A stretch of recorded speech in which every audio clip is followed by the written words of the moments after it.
ఏవండోయ్, ఈరోజు మేము మ్యాంగో మురబ్బా చేసుకున్నామండోయ్. మీరంతా మా ఛానల్కి వచ్చి ఓ లుక్కేసి ఓ లైకేసి వెళ్ళాలండోయ్. దీని రుచి ఉంటుంది చూసారు, పుల్ల పుల్లగా తీయ తీయగా కారం కారంగా ఉండి 3 రుచులతోటి అద్భుతంగా ఉండి 4 కట్టుకుని ఊడు రాదంటే నమ్మండి, అంత అద్భుతంగా ఉంటుందన్నమాట. బయట మార్కెట్లో మనకు అనేక రకాల పండ్లతో తయారు చేసిన మురబ్బాలు, జాములు దొరుకుతూ ఉంటాయండి. కానీ వాటి తయారీలో తాజా పండ్లను ఉపయోగిస్తున్నారో లేదో మనకు తెలియదు. దీంట్లో ఉపయోగించేటటువంటి వస్తువులు నాణ్యమైనవో కాదో మనకు తెలియదు. ఇంకా మురబ్బాలు, జాములు నిల్వ ఉండడం కోసం అనేక రకాల రసాయనాలను కలుపుతూ ఉంటారండి. అవి ఆరోగ్యానికి మంచివి కానే కావన్నమాట. ముఖ్యంగా ఈ జాములు, మురబ్బాలు పిల్లలు చాలా ఇష్టంగా తింటారండి. కాబట్టి రసాయనాలు కలపని మురబ్బాలు, జాములు మనమే పిల్లలకి తయారు చేసి పెట్టాలన్నమాట. ఈ మురబ్బాను వేసవి కాలంలో పచ్చి మామిడికాయలతో చేసుకోవచ్చు. అదే కార్తీక మాసంలో అయితే చిన్న ఉసిరికాయలతోనూ పెద్ద ఉసిరికాయలతోనూ కూడా చేసుకోవచ్చండి. ఎలా చేసుకున్నా సరే ఇది రుచికి రుచి, ఆరోగ్యానికి ఆరోగ్యం. పిల్లలు పెద్దలు అందరూ కూడా చాలా ఇష్టంగా ఈ మురబ్బాను తినొచ్చు అన్నమాట. పచ్చి మామిడికాయలో ఫైబర్ పుష్కలంగా ఉంటుంది, సి విటమిన్ ఉంటుంది. ఇంకా వ్యాధి నిరోధక శక్తి పెరిగేలా చేస్తుంది, వడదెబ్బ కొట్టకుండా అతి దాహం లేకుండా చూస్తుంది. ఇంకా మన జీర్ణాశయానికి సంబంధించిన ఎలాంటి అనారోగ్యాలన్నా వాటిని తొలగిస్తుందండి.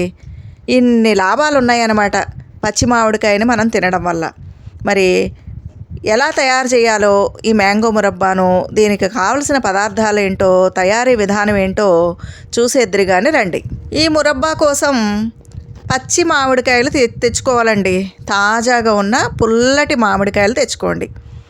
మీరు ఎన్ని మామిడికాయలు తెచ్చుకుంటారా అనేది మీ ఇష్టం అండి. నేనైతే బాగా పెద్ద సైజు ఉన్నటువంటి ఒక పుల్లటి మామిడికాయని నేను తీసుకున్నాను. మరి మామిడికాయలు కొంచెం పుల్లగా ఉంటేనే ఈ మురబ్బా చాలా బాగుంటుందండి. ఈ విధంగా మామిడికాయని శుభ్రంగా కడిగేసి పైన తొక్క తీసేయాలి.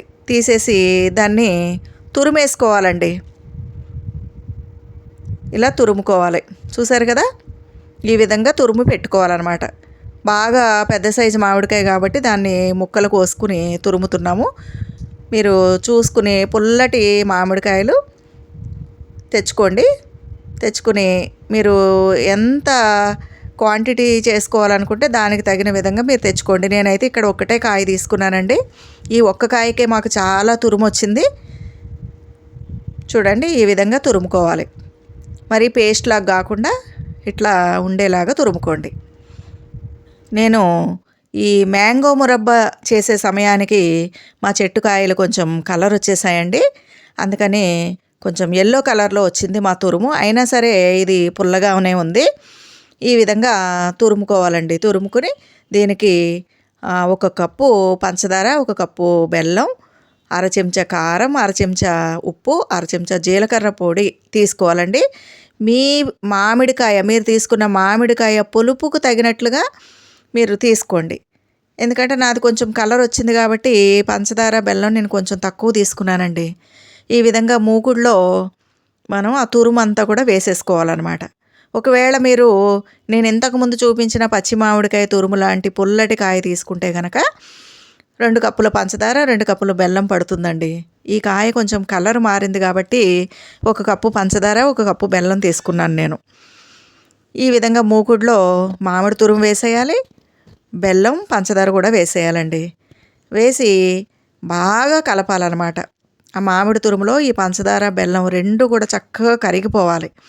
ఆ విధంగా కరిగే విధంగా కలిపి పొయ్యి మీద మీడియం ఫ్లేమ్లో పెట్టి కలుపుతూ ఉండాలండి. దీంట్లో ఇంకా నీరు అలా ఏమీ పొయ్యొద్దు. ఎందుకంటే మామిడికాయ తురుములోనే నీరు ఉంటుంది కదా, ఆ నీరుతో కలిసి ఈ పంచదార, బెల్లం ఈ 2 కూడా చక్కగా కరిగి పాకం రావాలన్నమాట.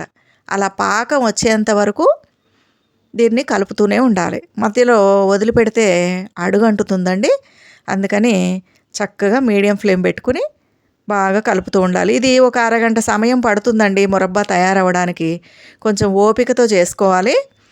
కాబట్టి పొయ్యి మీద పెట్టేసి అటు ఇటు వెళ్ళిపోకుండా పొయ్యి దగ్గరుండి మీడియం ఫ్లేమ్లో మంట పెట్టుకుని చక్కగా కలుపుతూ ఉండాలన్నమాట. చూసారు కదా, పంచదార బెల్లం మొత్తం కరిగిపోయింది. ఇప్పుడు దీంట్లోంచి లైట్గా కొంచెం వాటర్ వస్తుంది చూడండి. పంచదార కరిగి బెల్లం కరిగి కొంచెం ఆ తురుమంతా కూడా తడి తడి అయింది చూడండి. ఆ తేమ అంతా కూడా పోవాలన్నమాట. అందులో కొంచెం లైట్గా నీరులాగా వచ్చింది కదా, అదంతా పోయి మొత్తం బెల్లం పంచదార మొత్తం అంతా కూడా పాకం వచ్చేయాలి చివరి వరకు. అలా మీడియం ఫ్లేమ్లో కలుపుతూ ఉండాలండి. ఇది చాలా రుచిగా ఉంటుందండి. పుల్ల పుల్లగా ఉంటుంది, ఇంకా తీయ తీయగా ఉంటుంది, కారం కారంగా ఉంటుంది. 3 రుచులు ఉంటాయి అన్నమాట. చక్కగా పిల్లలకి బ్రౌన్ బ్రెడ్ ఉంటుంది కదండి, మైదాతో చేసింది కాకుండా ఆ బ్రౌన్ బ్రెడ్ తీసుకొచ్చి చక్కగా పెనం మీద 2 నెయ్యి బొట్లు వేసి ఆ నేతితో ఆ బ్రెడ్ కాల్చి దానిపైన ఈ మురబ్బాని గనక పెట్టి మీరు ఇచ్చారంటే చక్కగా పిల్లలు తినేస్తారండి. మాకు పంచదార సరిపోలేదు, మరింత పంచదార వేసాము, ఇంకొంచెం బెల్లం కూడా వేసామండి. మీరు పచ్చి మామిడికాయ తురుము తీసుకుంటే కనుక దాని పులుపుకు తగ్గట్టుగా పంచదార బెల్లం వేసుకోండి. చూడండి ఎలా ఉడుకుతుందో. అలా ఆ విధంగా పిల్లలకి బ్రెడ్ స్లైసెస్ మీద దీన్ని పెట్టి ఇచ్చేస్తే ఆరోగ్యానికి ఆరోగ్యం, రుచికి రుచి అండి. మనం బయటతో కొనేటటువంటి మురబ్బాలు, జాములు వాళ్ళు ఎలా తయారు చేస్తారో, అందులో ఏం కలుపుతారో మనకు తెలియదండి. సాధ్యమైనంత వరకు మనం ఇంట్లోనే తయారు చేసిన వస్తువుల్ని మనం పిల్లలకి ఇవ్వాలన్నమాట. ఇంట్లో ఉండేటటువంటి వస్తువులతో తయారు చేసిన ఆహార పదార్థాలనే మనం పిల్లలకి ఇవ్వాలి. దీన్ని చక్కగా ఇడ్లీలో నంచుకుని తినచ్చు, దోశల్లో తినచ్చు, చపాతీల్లో తినచ్చు, పూరీల్లో తినచ్చు, లేదంటే అచ్చంగా ఒక స్పూన్ తీసుకుని జామ్ తిన్నట్టుగా నోట్లో వేసుకుని తినేయచ్చండి. ఎలా తిన్నా సరే ఆరోగ్యానికి ఆరోగ్యం, రుచికి రుచి అన్నమాట. మనకిప్పుడు వేసవికాలం కదా, ఎక్కడ చూసినా పచ్చి మామిడికాయలు బోల్డ్ అన్నీ ఉంటాయండి. మనకి ఏదైనా గాలివాన వచ్చినప్పుడు కూడా రాలిపోతూ ఉంటాయి. అలా రాలిపోయిన కాయలు కూడా వేస్ట్ అవ్వకుండా మనం ఈ విధంగా తయారు చేసుకోవచ్చు అనమాట. మనం ఈ మురబ్బాని తయారు చేసుకుని మనకి అవసరమైనంత బయట పెట్టుకుని మిగిలింది మనం ఫ్రిడ్జ్లో పెట్టుకుని గాలి తగలకుండా, తడి చెంచాలు తగలకుండా మనం పెట్టుకుంటే ఒక 6 నెలల పాటు చక్కగా నిలువ ఉంటుందండి. మామిడికాయల సీజన్ అయిపోయినా సరే మనం దీన్ని చక్కగా తినచ్చు అన్నమాట. పిల్లలు పెద్దలు అందరూ కూడా చాలా ఇష్టపడతారు. దీన్ని ఇష్టపడని వాళ్ళంటూ ఎవ్వరు ఉండరండి. చూసారు కదా, మొత్తం అంతా పాకం చూడండి ఎలా వస్తుందో. దీంట్లో మనం ఎలాంటి ఫుడ్ కలర్స్ వాడలేదండి. అయినా సరే మంచి ఎల్లో కలర్లో ఎంత అందంగా ఉందో చూడండి. చూసారు కదా. ఒకవేళ ఎవరికైనా మాకు పంచదార వద్దు అనుకుంటే పటిక బెల్లం వేసుకోవచ్చు, లేదా అచ్చంగా బెల్లం కూడా వేసుకోవచ్చండి.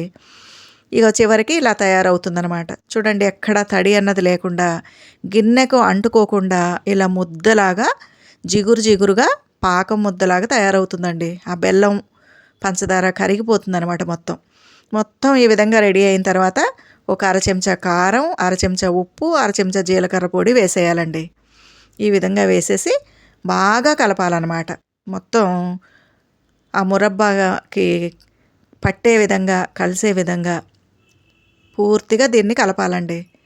ఇది ఈ విధంగా కలిపేసి పూర్తిగా చల్లారిన తర్వాత మనం దేంట్లో కన్నా తీసుకుని భద్రపరుచుకుంటే 6 నెలల పాటు నిలవ ఉంటుందన్నమాట.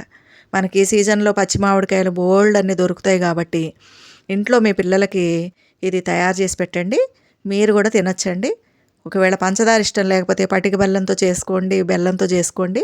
ఇందులో ఎలాంటి ఆయిల్ కానీ, నెయ్యి కానీ మనం ఉపయోగించలేదండి. పచ్చి మామిడికాయ, బెల్లం, పంచదార, కొంచెం ఉప్పు, కారం, జీలకర్ర పొడి మాత్రమే వేసాము.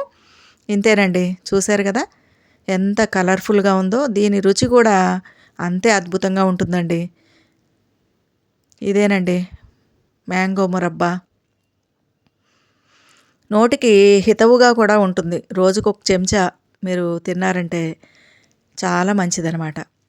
ఈ వీడియో కనుక మీకు నచ్చితే లైక్ చేయండి, షేర్ చేయండి, సబ్స్క్రైబ్ చేయండి.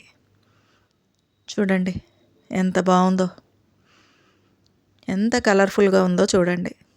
ఇది మీరు తయారు చేసి మీ పిల్లలకు పెట్టి చూడండి. బయట దొరికే జామ్ అడగనే అడగరు. చూసారు కదండి. దీన్ని మీరు చిన్న ఉసిరికాయలతో చేసుకోవచ్చు, పెద్ద ఉసిరికాయలతో చేసుకోవచ్చు, మామిడికాయలతో చేసుకోవచ్చండి. ఇప్పుడు మనకి మామిడికాయల సీజన్ కాబట్టి ఇప్పుడు మామిడికాయలతో చేసుకోండి. కార్తీక మాసంలో చిన్న ఉసిరికాయలు, పెద్ద ఉసిరికాయలు దొరుకుతాయి కదా, అప్పుడు ఇదే ప్రాసెస్లో వాటితో కూడా ఈ మురబ్బా తయారు చేసుకోవచ్చండి. మరి ఈ మురబ్బా నచ్చితే లైక్ చేయండి, షేర్ చేయండి, సబ్స్క్రైబ్ చేయండి.